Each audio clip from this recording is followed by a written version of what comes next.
GBA ಅಧಿಕಾರಿಗಳ ಮೇಲೆ ಕೈ ಎತ್ತಿದ ಬಸವರಾಜನ ಬುಡಕ್ಕೆ ಬಿಸಿನೀರು ಕಾಯಿಸುವಂತಹ ಕಾಲ ಶುರುವಾಗಿದೆ. ಒಂದ್ ಕಾಲದಲ್ಲಿ ಕರ್ಚೀಫ್ ಮಾರಾಟ ಮಾಡ್ತಿದ್ದವ ಹಫ್ತಾ ಕಹಾನಿಯನ್ನ ಪೊಲೀಸರು ಬಯಲಿಗೆಳೆದಿದ್ದಾರೆ. ಹಾಗಾದ್ರೆ ಬಸವರಾಜ್ ಬಲೆಗೆ ಬಿದ್ದಿದ್ ಹೇಗೆ? ಈ ಕುರಿತು ನಮ್ಮ ರಿಪೋರ್ಟರ್ಸ್ ಗ್ರೌಂಡ್ ರಿಪೋರ್ಟ್ ಕೊಟ್ಟಿದ್ದಾರೆ.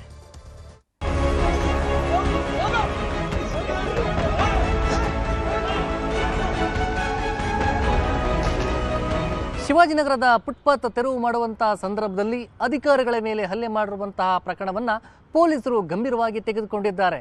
ಅದಲ್ಲದೆ ಈ ಒಂದು ಪ್ರಕರಣದ ಮಾಸ್ಟರ್ ಮೈಂಡ್ ಆಗಿರುವಂತಹ ಬಸವರಾಜ್ನನ್ನು ತೀವ್ರ ವಿಚಾರಣೆ ನಡೆಸಲಾಗ್ತಾ ಇದೆ. ಆದರೆ ಆತನ ಹಿನ್ನೆಲೆ ಏನು, ಆತನ ಮೇಲೆ ಎಷ್ಟು ಕೇಸ್ಗಳಿದ್ದಾವೆ, ಅದಲ್ಲದೆ ಆತನ ಮೇಲೆ ರೌಡಿ ಶೀಟ್ ದಾಖಲಾಗಿದ್ದು ಯಾಕೆ, ಇದೆಲ್ಲದರ ಸಂಪೂರ್ಣ ಮಾಹಿತಿಯನ್ನು ಕೊಡ್ತೇವೆ. ಈ ಸ್ಟೋರಿ ನೋಡಿ.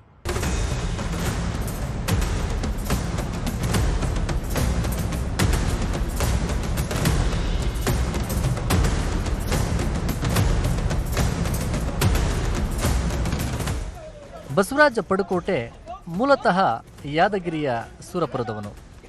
ಮೆಜೆಸ್ಟಿಕ್ಗೆ ಮೊದಲು ಬಂದಿದ್ದ ಆಸಾಮಿ ಕರ್ಚಿಫ್ ಮತ್ತು ಪೆನ್ಗಳನ್ನು ಮಾರಾಟ ಮಾಡಿ ಜೀವನ ಮಾಡ್ತಿದ್ದ.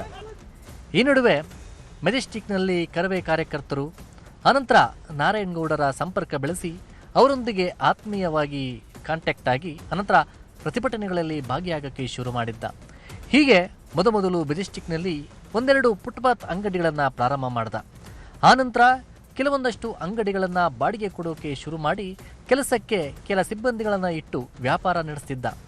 ಇದಲ್ಲದೆ ಕಟ್ಟಡ ಕಾರ್ಮಿಕರಿಗೆ ಸಮಸ್ಯೆ ಆದರೆ ಕಷ್ಟಗಳಿಗೆ ಸಹಾಯ ಮಾಡ್ತೀನಿ ಅಂತೇಳಿ ಅನಂತರ ಸೆಟಲ್ಮೆಂಟ್ ಮಾಡ್ತಿದ್ದಂತೆ. ಹೀಗಿರುವಾಗ ಕರವೇ ಸಂಘಟನೆಯಲ್ಲಿ ಸಕ್ರಿಯನಾಗಿ ಒಂದು ಲ್ಯಾಂಡ್ ವಿಚಾರವಾಗಿ ನಾರಾಯಣಗೌಡ ಮತ್ತು ಬಸವರಾಜ ಪಡುಕೋಟೆಯ ನಡುವೆ ಮನಸ್ತಾಪವಾಗಿ ಇಬ್ಬರು ಕೂಡ ಬೇರ್ಪಟ್ಟಿದ್ದರು. ನಂತರ ವರ್ತೂರಿನ ಬಳಿ ಬಂದು ಒಂದು ಮನೆ ಮಾಡಿಕೊಂಡು ಅಲ್ಲಿ ವಾಸವಾಗಿದ್ದರು. ಆನಂತರ ಅಲ್ಲಿ ಕೂಡ ಗಲಾಟೆ ಮತ್ತು ಬೆದರಿಕೆ ಕೇಸ್ನಲ್ಲಿ ರೋಡು ಶೀಟ್ ಕೂಡ ಓಪನ್ ಆಗಿತ್ತು. ನಂತರವಾಗಿ ಸ್ಥಳೀಯ ರಾಜಕೀಯ ಮುಖಂಡರ ಸಹಾಯ, ಅವರ ಸಂಪರ್ಕ, ಆತ್ಮೀಯತೆಯೊಂದಿಗೆ ಕರ್ನಾಟಕ ಸೇನೆ ಸಂಘಟನೆಯನ್ನು ಪ್ರಾರಂಭ ಮಾಡಿದರು. ಈ ನಡುವೆ ಶಿವಾಜಿನಗರದಲ್ಲಿ 3-4 ಅಂಗಡಿಗಳನ್ನು ಬಾಡಿಗೆಗೆ ಕೊಟ್ಟು ಅಲ್ಲಿಯೂ ಕೂಡ ವ್ಯಾಪಾರವನ್ನು ಶುರು ಮಾಡೋಕ್ಕೆ ಪ್ರಾರಂಭ ಮಾಡಿದರು. ಅದಲ್ಲದೆ ಶಿವಾಜಿನಗರದಲ್ಲಿ ಸ್ಥಳೀಯ ಶಾಸಕರಾಗಿರ್ಬೋದು ಮತ್ತು ಅಲ್ಲೊಂದು ಕಚೇರಿಯನ್ನು ಪ್ರಾರಂಭ ಮಾಡಿ ಅವರೊಂದಿಗೂ ಕೂಡ ಆತ್ಮೀಯತೆಯನ್ನು ಬೆಳೆಸ್ತಿದ್ದ. ಪ್ರತಿ ವರ್ಷ ಗಣೇಶನ ಹಬ್ಬ ಮಾಡೋಕ್ಕೆ ಅಲ್ಲೇ ಜನರ ಒಂದು ವ್ಯಾಪಾರಸ್ಥರ ಬಳಿ ಹಣವನ್ನು ಕೂಡ ತೆಗೆದುಕೊಳ್ತಿದ್ದ ಅನ್ನೋ ಮಾಹಿತಿಯೂ ಇದೆ. ಹಾಗೆ ಕೆಲ ಫುಟ್ಪಾತ್ ವ್ಯಾಪಾರಸ್ಥರ ಬಳಿ ಏನೂ ನಿಮಗೆ ಸಮಸ್ಯೆ ಆಗೋದಿಲ್ಲ, ನಾನು ನೋಡ್ಕೊಳ್ತೀನಿ ಅಂತೇಳಿ ಅಲ್ಲಿ ಹಪ್ತಾ ವಸೂಲಿ ಮಾಡ್ತಿದ್ದ ಅನ್ನೋ ಆರೋಪವಿದೆ. ಇಲ್ಲ, ಅದು ತಪ್ಪು. ಯಾವಾಗಿದ್ರೂ ಅದು ಮಾಡಿರೋದು ಗೌರ್ಮೆಂಟ್ ಅಫಿಷಿಯಲ್ಸ್ ಮೇಲೆ ಮಾಡ್ತಾ ಇರೋದು ಅದು ತಪ್ಪು. ಯಾರಾದಿರಲಿ ಏನಾದಿಗ್ಲಿ ಇಲ್ಲಿ ಪಕ್ಷ ಬರಲ್ಲ, ಇದು ಏನು ಸಂಘಟನೆ ಬರಲ್ಲ, ಏನು ಬರಲ್ಲ. ಅದು ಒಂದು ರೂಲ್ಸ್, ಅದು ಅವ್ರಿಗೆ ಏನು ಬಂದಿರುತ್ತೆ ರೂಲ್ಸ್ ಅದು ಮಾಡ್ತಾರೆ. ಅದು ಯಾರಾದಿರಲಿ, ಯಾವ ಪಕ್ಷ ಅಂತೂ ಬರಲ್ಲ. ಬಟ್ ಅವ್ರಿಗೆ ಮಾಡಿರೋದು, ಹಲ್ಲೆ ಮಾಡಿರೋದು ತಪ್ಪು. ಅದಕ್ಕೆ ಮುಂದೆ ಹೋಗಿ ಅವ್ರಿಗೆ ಏನು ಕರ್ಮ ತೊಡಬೇಕು, ಯಾರು ಮಾಡಿದ್ದಾರೆ ಎನ್ಕ್ವೈರಿ ನಡೀತಾ ಇದೆ. ಅದು ಯಾರು ಮಾಡಿಸಿದ್ದಾರೆ, ಯಾರು ಮಾಡಿದ್ದಾರೆ ಅಂತ ಮುಂದಕ್ಕೆ ಗೊತ್ತಾಗೋದು.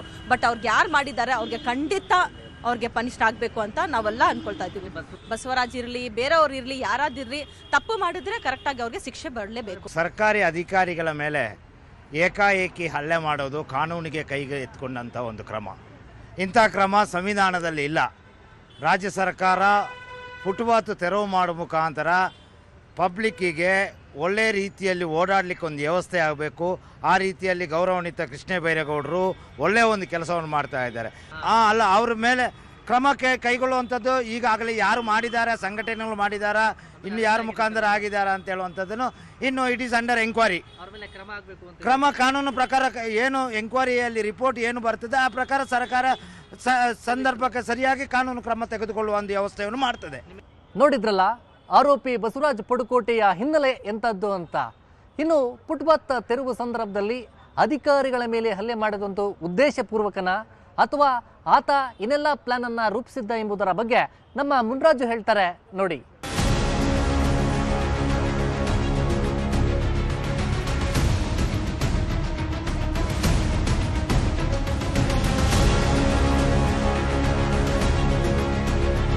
ಅಧಿಕಾರಿಗಳ ಮೇಲೆ ಹಲ್ಲೆ ನಡೆಸಿದ್ದ ಬಸವರಾಜ್ ಪಡುಕೋಟೆ ಒಬ್ಬ ರೌಡಿ ಶೀಟರ್. ಆತನ ಮೇಲೆ ವರ್ತೂರು ಪೊಲೀಸ್ ಠಾಣೆಯಲ್ಲಿ ರೌಡಿ ಶೀಟ್ ಕೂಡ ಇದ್ದು ಈಗ ಆತನ ಮೇಲೆ ಇರುವಂತಹ ಒಂದು ಹಳೆ ಕೇಸ್ಗಳ ಒಂದು ಮಾಹಿತಿಯನ್ನು ಕೂಡ ಕಲೆ ಹಾಕೋದಕ್ಕೆ ಪೊಲೀಸರಿಗೆ ಸೂಚನೆ ಕೊಡಲಾಗಿದೆ. ಹಾಗಾದ್ರೆ ಏನೇನು ಕೇಸ್ ಇದೆ ಅನ್ನೋದ್ರ ಬಗ್ಗೆ ನೋಡೋಣ.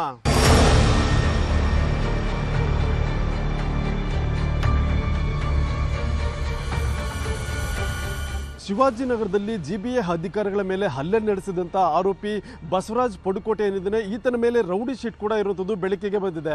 ವರ್ತೂರು ಠಾಣಾ ವ್ಯಾಪ್ತಿಯಲ್ಲಿ ಈತನ ಮೇಲೆ ಒಂದು ರೌಡಿ ಶೀಟ್ ಕೂಡ ಇದ್ದು ಈ ಹಿಂದಿನ ಒಂದು ಹಳೆ ಪ್ರಕರಣಗಳ ಬಗ್ಗೆ ಒಂದು ಹೆಚ್ಚಿನ ಮಾಹಿತಿಯನ್ನು ಕೂಡ ಈಗ ಪೊಲೀಸರು ಕಲೆಕ್ಟ್ ಮಾಡ್ತಾ ಇದ್ದಾರೆ. ಯಾಕಂದರೆ ಈ ಹಿಂದೆ ಕೂಡ ಈತ ಸಾಕಷ್ಟು ಹೋರಾಟಗಳಲ್ಲಿ ಮತ್ತು ಬೇರೆ ಬೇರೆ ಒಂದು ಏನು ಕೃತ್ಯಗಳಲ್ಲಿ ಭಾಗಿಯಾಗಿದ್ದ ಅನ್ನೋ ಕಾರಣಕ್ಕೋಸ್ಕರ ಈತನ ಮೇಲೆ ಕೆಲವು ಕೇಸುಗಳು ಕೂಡ ದಾಖಲಾಗಿರ್ತವೆ. ಬಳಿಕ ಈತನ ಮೇಲೆ ರೌಡಿ ಶೀಟ್ ಅನ್ನು ಕೂಡ ಓಪನ್ ಮಾಡಲಾಗಿತ್ತು. ಈಗ ಈ ಒಂದು ಹಳೆ ಪ್ರಕರಣಗಳ ಬಗ್ಗೆ ಒಂದು ಹೆಚ್ಚಿನ ಮಾಹಿತಿಯನ್ನು ಕೂಡ ಈಗ ಪೊಲೀಸರು ಕಲೆ ಆಗ್ತಾ ಇದ್ದು ಆ ಒಂದು ಕೇಸುಗಳು ಯಾವ ಹಂತದಲ್ಲಿದೆ ಅನ್ನೋದ್ರ ಬಗ್ಗೆ ಕೂಡ ಮಾಹಿತಿಯನ್ನು ಸಂಗ್ರಹ ಮಾಡಿ ತನಿಖೆ ಮಾಡೋದಕ್ಕೆ ಕೂಡ ಈಗ ಹಿರಿಯ ಅಧಿಕಾರಿಗಳಿಗೆ ಕಮರ್ಷಿಯಲ್ ಸ್ಟ್ರೀಟ್ ಪೊಲೀಸರಿಗೆ ಒಂದು ಸೂಚನೆ ಕೂಡ ಕೊಟ್ಟಿದ್ದಾರೆ.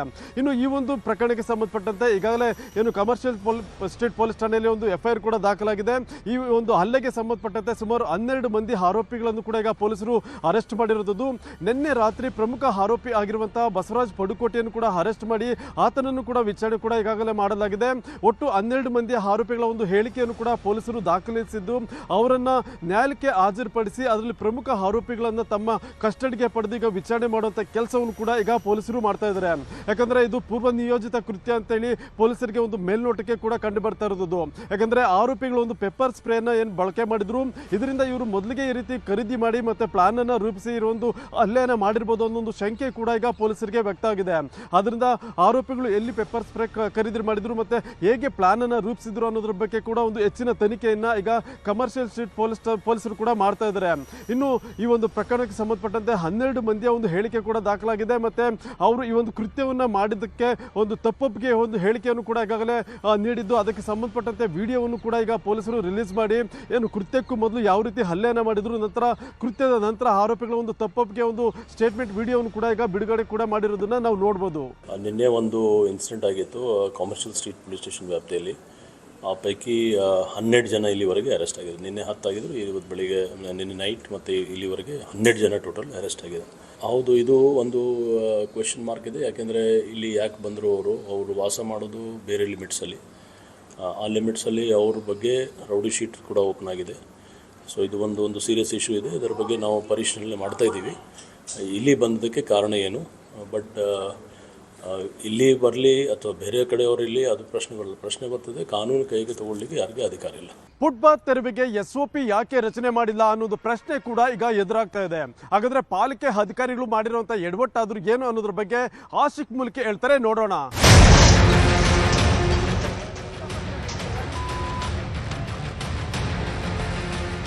ನಿನ್ನೆ ಶಿವಾಜಿನಗರದಲ್ಲಿ ನಡೆದ ಘಟನೆಗೆ ಮೂಲ ಕಾರಣ ಏನು? ಫುಟ್ಪಾತ್ ಒತ್ತುವರಿ ತೆರವನ್ನ ಮಾಡುವಂತ ಸಂದರ್ಭದಲ್ಲಿ GB ಅಧಿಕಾರಿಗಳು ಪಾಲಿಸಲೇಬೇಕಾದಂತಹ ಒಂದು SOP ಇದೆ. ಆದರೆ ನಿನ್ನೆಯ ಘಟನೆ ನೋಡಿದ್ರೆ ಮೇಲ್ನೋಟಕ್ಕೆ SOPಗಳು ಪಾಲನೆ ಆಗ್ತಾ ಇಲ್ಲ ಅನ್ನುವಂಥದ್ದು ದೃಢ ಆಗ್ತಾ ಇದೆ. ಹಾಗಿದ್ರೆ ಒತ್ತುವರಿ ತೆರವಿಗೆ ಏನೆಲ್ಲ SOPಗಳನ್ನ ಪಾಲನೆ ಮಾಡಬೇಕು ಅನ್ನೋದು ಈ ಸ್ಟೋರಿಯಲ್ಲಿ ಡೀಟೇಲ್ಡ್ ಆಗಿ ನೋಡ್ತಾ ಹೋಗೋಣ.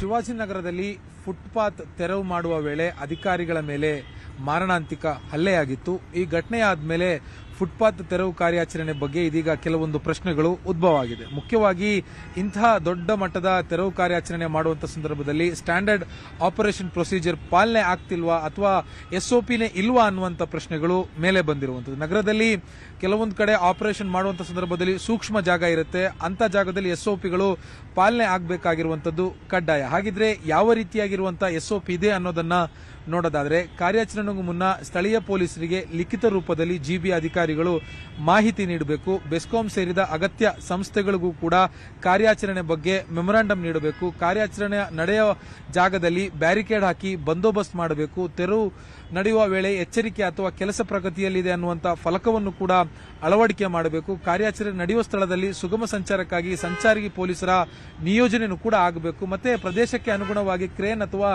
JCB ರೀತಿಯ ಬೃಹತ್ ಯಂತ್ರಗಳ ಬಳಕೆಯಾದರೆ ವಾಹನ ಸಂಚಾರಕ್ಕೆ ಪರ್ಯಾಯ ಮಾರ್ಗವನ್ನು ಕೂಡ ಕಲ್ಪಿಸಬೇಕು. ಇದೀಗ ಇದು ಯಾವುದನ್ನು ಕೂಡ ಪಾಲನೆ ಮಾಡದೇ ಇರುವಂತಹ ಹಿನ್ನೆಲೆಯಲ್ಲಿ ಅಧಿಕಾರಿಗಳ ಮೇಲೆ ಏಕಾಏಕಿಯಾಗಿ ದಾಳಿ ಆಗಿದೆ, ಮಾರಣಾಂತಿಕ ಹಲ್ಲೆ ಆಗಿದೆ. ಇದನ್ನ ತಡೆಯೋದಕ್ಕೆ ಯಾರಿಗೂ ಕೂಡ ಸಾಧ್ಯ ಆಗಿಲ್ಲ. ಈ ಹಿನ್ನೆಲೆಯಲ್ಲಿ GBA ನೌಕರರ ಸಂಘ ಇದ್ರ ಬಗ್ಗೆ ಒಂದು ಸಭೆಯನ್ನ ಮಾಡಿತ್ತು. ಸಭೆಯನ್ನ ಮಾಡಿ ಕೆಲವೊಂದು ನಿರ್ಣಯಗಳನ್ನು ತೆಗೆದುಕೊಂಡು ಜಿಬಿಎ ಮುಖ್ಯ ಆಯುಕ್ತರಿಗೆ ಮನವಿಯನ್ನು ಕೂಡ ಸಲ್ಲಿಕೆ ಮಾಡಿದೆ. ಮುಖ್ಯವಾಗಿ ಕಾಯಂ ಇಂಜಿನಿಯರ್ಗಳ ನೇಮಕಾತಿ ಆಗಬೇಕು ಅನ್ನುವಂತ ಬೇಡಿಕೆಯನ್ನು ಮುಂದೆ ಇಡ್ತಾ ಇದೆ. ಮತ್ತೆ ಅಧಿಕಾರಿಗಳಿಗೆ ಸೂಕ್ತ ಭದ್ರತೆಯನ್ನು ಕೂಡ ಪೊಲೀಸರು ಮತ್ತೆ ಜಿಬಿಎ ಹಿರಿಯ ಅಧಿಕಾರಿಗಳು ಸಮನ್ವಯತೆಯನ್ನು ಸಾಧಿಸಿ ಕೊಡಬೇಕು. ಮತ್ತೆ ಇಂಜಿನಿಯರ್ಗಳಿಗೆ ಸಂಚಾರಿ ಪೊಲೀಸರಿಗೆ ಇರುವಂತೆ ಬಾಡಿ ಓನ್ ಕ್ಯಾಮೆರಾವು ಕೂಡ ಅಳವಡಿಕೆ ಮಾಡೋದಕ್ಕೆ ಅವಕಾಶ ಮಾಡಿಕೊಡಬೇಕು. ಮತ್ತೆ ಅಗತ್ಯವಾಗಿರುವಂತಹ ಕ್ರಮಗಳನ್ನು ಕೂಡ ಒತ್ತುವರಿ ತೆರವು ಕಾರ್ಯಾಚರಣೆ ವೇಳೆಯಲ್ಲಿ ತೆಗೆದುಕೊಳ್ಳೋದಕ್ಕೆ ಅವಕಾಶವನ್ನ ಕಲ್ಪಿಸಬೇಕು ಅನ್ನುವಂತ ಒಂದು ಬೇಡಿಕೆಯನ್ನ ಜಿಬಿಎ ಮುಖ್ಯ ಆಯುಕ್ತ ಮಹೇಶ್ವರ ರಾವ್ ಅವರಿಗೂ ಕೂಡ ಜಿಬಿಎ ನೌಕರರ ಸಂಘ ಇದೀಗ ಸಲ್ಲಿಕೆಯನ್ನ ಮಾಡಿರುವಂತದ್ದು.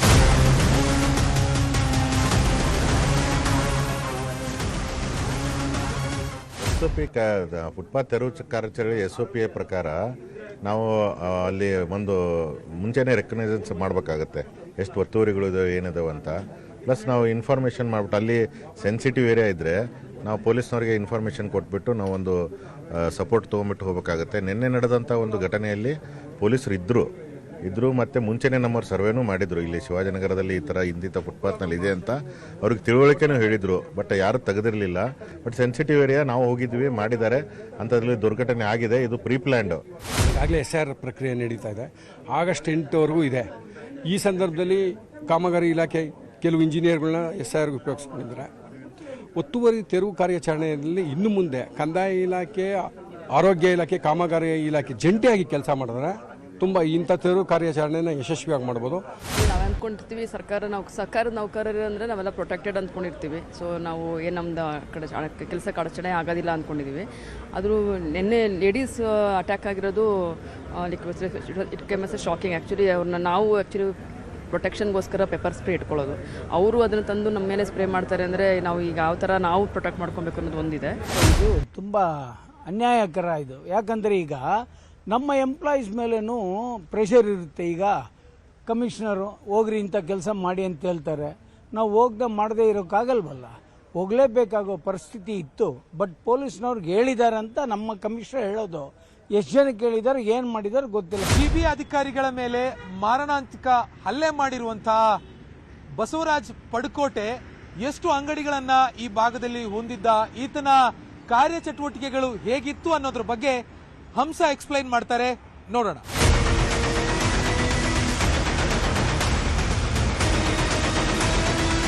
ನಿನ್ನೆ ಜಿಬಿಎ ಅಧಿಕಾರಿಗಳು ಹಾಗೂ ಸಿಬ್ಬಂದಿ ಮೇಲೆ ಹಲ್ಲೆನ ಮಾಡಲಾಗಿತ್ತು. ಆ ಒಂದು ಘಟನಾ ಸ್ಥಳದಲ್ಲಿ ನಾನಿದ್ದೀನಿ.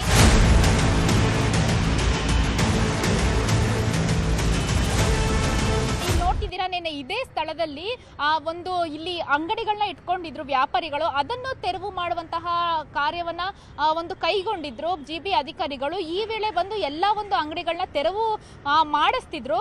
ಆದ್ರೆ ಅಂತಹ ಸಂದರ್ಭದಲ್ಲಿ ಬಸವರಾಜ್ ಅಂಡ್ ಗ್ಯಾಂಗ್ ಅವ್ರ ಟೀಮ್ ಏನಿದೆ ಅವರು ಎಂಟ್ರಿಯನ್ನ ಕೊಡ್ತಾರೆ. ಏಕಾಏಕಿ ಅವರ ಒಂದು ಅಧಿಕಾರಿಗಳ ಮೇಲೆ ಒಂದು ಪೆಪ್ಪರ್ ಸ್ಪ್ರೇನ ಹಾಕ್ತಾರೆ, ಅವರನ್ನ ಹೊಡೆಯೋದಕ್ಕೆ ಶುರು ಮಾಡ್ತಾರೆ. ಸೊ ಇಲ್ಲಿ ಈಗ ಕಂಪ್ಲೀಟ್ ಆಗಿ ನೆನೆ ಏನು ಒಂದು ಅಂಗಡಿಗಳನ್ನ ತೆರವು ಮಾಡಿದ್ರು, ಆ ಒಂದು ಜಾಗ ಕಂಪ್ಲೀಟ್ ಆಗಿ ಈಗ ಜನರು ಓಡಾಡೋದಕ್ಕೆ ಫುಟ್ಪಾತ್ ಅನ್ನಿಸ್ಕೊಳ್ಳೋದೇನಿತ್ತು ಅದು ಕ್ಲಿಯರ್ ಆಗಿ ಇರುವಂತದ್ದು. ಹಾಗೇನೆ ಇಲ್ಲಿದ್ದಂತಹ ನೆನೆ ತೆರವು ಮಾಡಿದಂತಹ ಒಂದು ಅವಶೇಷಗಳನ್ನು ಕೂಡ ಈಗ ಬೇರೆ ಕಡೆ ಡಂಪ್ ಮಾಡೋದಕ್ಕೆ ಬೆಳಗ್ಗೆನಿಂದ ಜಿಬಿಎ ಅಧಿಕಾರಿಗಳು ಬಂದು ಅವುಗಳನ್ನ ಡಂಪ್ ಮಾಡುವಂತಹ ಕಾರ್ಯವನ್ನ ಮಾಡ್ತಿದ್ದಾರೆ. ಹಾಗೇನೆ ಈ ಒಂದು ಘಟನೆ ನಡೆದಂತಹ ಬಳಿಕ ಇಲ್ಲಿ ಬಿಗಿ ಪೊಲೀಸ್ ಭದ್ರತೆಯನ್ನ ಕೂಡ ನಿಯೋಜನೆ ಮಾಡಲಾಗಿದೆ. ಬಸವರಾಜ್ ಪಡುಕೋಟೆ ಅಂತ ಯಾವುದೋ ಒಂದು ಸ್ವಯಂ ಘೋಷಿತ ಸಂಘನ ಅವರೇ ಸ್ವಯಂ ಘೋಷಿತವಾಗಿ ಸ್ಥಾಪನೆ ಮಾಡಿ ಅದರ ರಾಜ್ಯಾಧ್ಯಕ್ಷ ಅಂತೇಳಿ ಅವ್ರದೇ ಸ್ವತಃ ಶಿವಾಜಿನಗರ ಬಸ್ ಸ್ಟ್ಯಾಂಡ್ಗೆ ಏನು ಹೊಂದಿಕೊಂಡಂತೆ ಒಂದು ಅಂಗಡಿ ಇದೆ. ಅದರಲ್ಲಿ ಒಂದು ಕನ್ನಡದ ಕಂಬ ಹಾಕ್ಬಿಟ್ಟು ಒಂದು ದೇವಸ್ಥಾನ, ಒಂದು ವಿನಾಯಕನ ದೇವಸ್ಥಾನ ಇದೆ. ಆ ಅಕ್ಕಪಕ್ಕದಲ್ಲಿ ಒಂದು 7-8 ಅಂಗಡಿದು ಇವ್ರಿಗೆ ಹಪ್ತಾವಸ್ಲಿ ಹೋಗುತ್ತೆ ಅಂತ ನಮಗೆ ಮಾಹಿತಿ ಇತ್ತು. ಅದು ಅವ್ರಿಗೆ ನಿನ್ನೆ ಮಾಹಿತಿ ಇದೆ, ಇದು ಏನಾದರೂ ತೆರವುಗೊಳಿಸ್ಬಿಟ್ರೆ ನನಗೆ ಕಷ್ಟ ಆಗುತ್ತೆ ಅಂತ ಹೇಳಿ ಇದು ಮಾಡಿದ್ದಾರೆ. ನಾವೇನು ನೋಡಿಲ್ಲ ಅಕ್ಕ, ಸುಮ್ಮನೆ ಕಾಲೇಜ್ಗೆ ಹೋಗ್ತಾ ಇದ್ರಿ, ಎಲ್ಲ ಹೊಡೆದಾಗ್ತಾ ಇದ್ರು ಬಂದ್ಬಿಟ್ಟು. ಅವ್ರು BBMP ಆಫೀಸರ್ ಎಲ್ಲ ಬರ್ತಾ ಇದ್ರು. ಆಮೇಲೆ ಅವ್ರು ಬಂದ್ಬಿಟ್ಟು ಕೇಳಿದ್ರು ಏನಕ್ಕೆಲ್ಲ ಇದು ಮಾಡ್ತಾ ಇದ್ದೀರಾ ಅಂತ, ಇಲ್ಲಿ ಫುಟ್ಪಾತ್ ಓನರ್ಗಳೆಲ್ಲ ಇದಾರಲ್ಲ ಅಂಗಡಿಯವರು. ಅವಾಗ ಬಂದ್ಬಿಟ್ಟು ಯಾರೋ ಪೆಪ್ಪರ್ ಸ್ಪ್ರೇ ಹೊಡೆದವ್ರಂತೆ. ಅವಾಗ ಅವರು ಯಾರೋ ಬಸವರಾಜ್ ಇದಾರಲ್ಲ ಅವ್ರ ಅಧ್ಯಕ್ಷರು ಬಂದ್ಬಿಟ್ಟು ಎಲ್ಲರಿಗೂ ಓಡಿಸಿದ್ರು. ಆಮೇಲೆ ತಿರ್ಗಾ ಬಂದ್ಬಿಟ್ಟು ಎಲ್ಲ ಬಂದ್ರು ಪೊಲೀಸವರೆಲ್ಲ ಕ್ಲಿಯರ್ ಮಾಡಿಬಿಟ್ಟು ತಿರ್ಗಾ ಸ್ಟಾರ್ಟ್ ಮಾಡಿದ್ರು ಹೊಡೆಯೋಕ್ಕೆ. ಸ್ವಲ್ಪ ಟೈಮ್ ಕೊಡಬೇಕಿತ್ತು ಗೌರ್ಮೆಂಟ್ನು. ಅವ್ರು ಕೇಳಿದ್ರು ಸ್ವಲ್ಪ ಟೈಮ್ ಕೊಡಿ, ಎಲ್ಲ ಎತ್ಕೊಂಡು ಹೋಗ್ತೀವಿ ಅಂತ.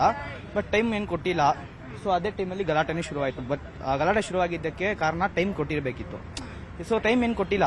ಅವ್ರು ಏಕ್ದಮ್ ಬಂದು ನಾವು ತೆಗಿತೀವಿ ಅಂದರೆ ಅವ್ರ ಜೀವನ ಮಾಡೋರು ಹೆಂಗೆ ಮಾಡ್ತಾರೆ ಇಲ್ಲಿ? ಅವ್ರಿಗೂ ಸ್ವಲ್ಪ ಟೈಮ್ ಕೊಟ್ಟಿರಬೇಕು. ಏನು ಕೊಟ್ಟಿಲ್ಲ, ಏನಿಲ್ಲ, ಎಲ್ಲ ಕಡೆ ಮಾಡ್ತಾ ಇದ್ದಾರೆ. ಫಸ್ಟ್ ಇನ್ಫಾರ್ಮ್ ಮಾಡಬೇಕು. ಇನ್ಫಾರ್ಮ್ ಆದ್ಮೇಲೆ ಸ್ವಲ್ಪ ಟೈಮ್ ಕೊಡಬೇಕು.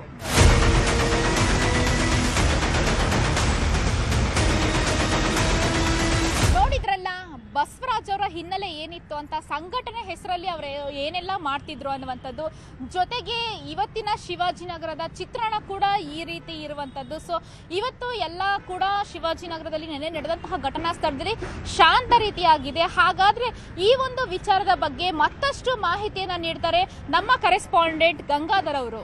ಒಟ್ಟಿನಲ್ಲಿ ಸರ್ಕಾರಿ ಅಧಿಕಾರಿಗಳ ಮೇಲೆ ಹಲ್ಲೆ ಮಾಡಿರುವಂತಹ ಘಟನೆ ಆರೋಪಿ ಬಸವರಾಜ ಪಡುಕೋಟೆಗೆ ಕಂಟಕವಾಗಿ ಮಾರ್ಪಟ್ಟಿದೆ.